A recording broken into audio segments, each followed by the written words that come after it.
تعالي اقولك على طريقه تخزني بيها الفلفل الاحمر في الفريزر من السنه للسنه.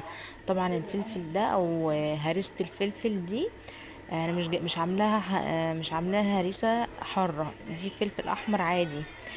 تمام، اللي هو ايه، بنعمل منه الدقه بتاعه البتنجان والسمك، وممكن تضيفيها لاي نوع من الاكل. بصي بقى، انا جبت طبعا الفلفل، غسلته ونشفته كويس من الميه، وطبعا نضفته من البذر بتاعه. وجبت بقى صينيه كبيره كده استانلس عندي، وبالمخرطه ونزلت تخريط بالفلفل على الفلفل لحد ما اداني يعني مكعبات صغننه جدا.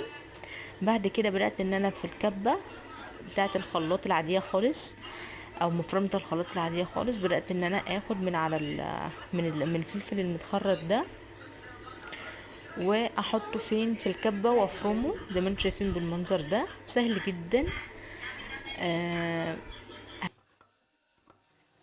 اهم حاجه بس حبايب قلبي تفعلوا الجرس وتعملوا اشتراك للقناه، الناس اللي مش مشتركه تشترك فضلا وليس امرا. يسعدني يعني ويشرفني ان انتوا تشتركوا في قناتي، وان شاء الله تكبر بيكم وليكم باذن الله يعني. خلاص، بس زي ما قلت لكم كده بقى ايه، ان احنا نفرم كده الفلفل كده في الكبه بتاعه الخلاط. وزي ما انتوا شفتوا كده، بسم الله ما شاء الله، الاتنين كيلو من الفلفل عملوا لي كميه كبيره جدا هتكفيني السنه، وممكن اكتر من سنه كمان حسب احتياجك بقى انتي. انا هبتدي ان انا اقسم بقى الكميه على علبتين، مش هحطها في علبه واحده. زي ما انتوا شايفين كده بالمنظر الجميل ده، طبعا شكلها تحفه.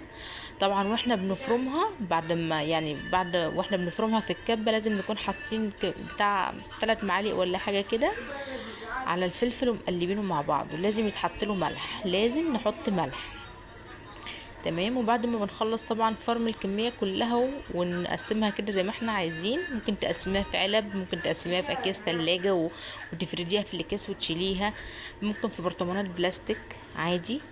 بس اهم حاجه بقى واحنا بنقفلها لازم نحط كميه من الزيت حلوه على وش العلب او البرطمانات او في الاكياس، لازم نحط كميه زيت حلوه كده على الوش.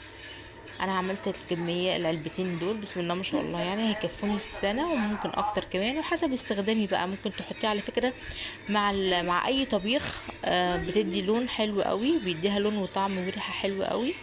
يعني منه انت تعملي منه الخلطات التوابل، او ان انت تحطي منه على الاكل.